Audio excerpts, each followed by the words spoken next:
Thanks for being here, Dr. King. Regarding the neurostimulation therapy treatment that you're doing here in Erie for patients in chronic pain, what would you say to patients who have really kind of given up hope, are white knuckling it, have stopped even seeking treatment, and feel like there's just really nothing else that they can do?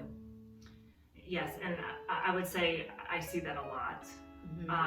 It's extremely common, and I would encourage them to try neurostimulation therapy because I've had patients in that very situation, and other providers in other locations have had patients in that situation who have responded very well.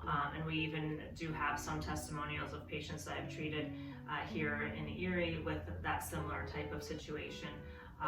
And those testimonials are on our website. But I really have had good response for a lot of those patients who have had, some of them have had severe pain for as long as I've been alive. Not just as long as I've been practicing, but as long as I've been alive. Wow. Severe pain.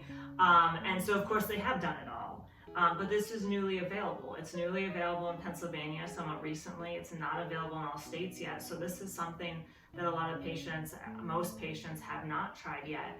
And those who haven't responded to anything else, many of them do respond to this and well. And so I would encourage them to try this and see if they're one of the majority of people who do respond, because it is the majority. 70% of people have a significant response For 4 to 6 months. For 4 to 6 months for Right. that first treatment, and then as we do subsequent treatments, they respond even better. And the minority who don't respond as much as we hope for that first treatment can still respond more with subsequent treatments, and it doesn't mean that they don't respond at all.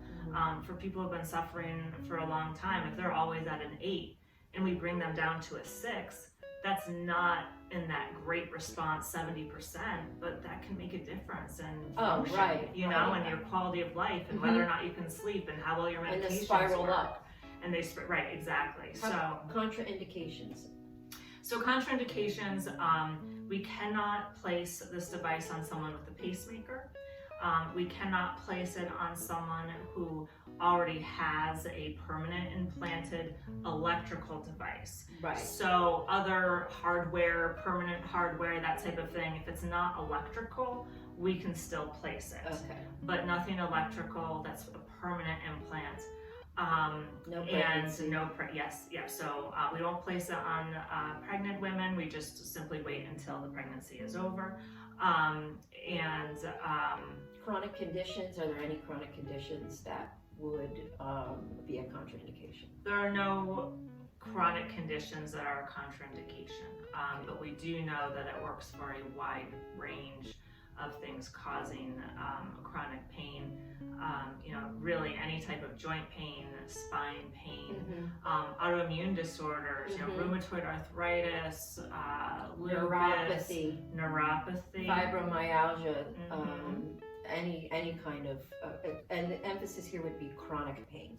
Right. Not severe, chronic. It has to be, 3 to 18 months of significant pain that would be diagnosed as chronic. As chronic pain. And that includes things, even bowel diseases like Crohn's, ulcerative colitis. Those things cause chronic pain for people and do respond. And not everyone thinks of those because they're not in that musculoskeletal area. But it still can respond to that, and we have a chronic abdominal pain diagnosis. So, so it can be effective for that as well.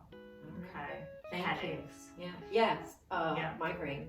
Migraine, headaches. It's very effective for that. And we just have to get a chronic pain diagnosis, which a lot of migraineurs have a chronic pain diagnosis separate. That goes hand in hand. But to get it paid for insurance. Right. So. Okay. Great. Thank you. Thank you.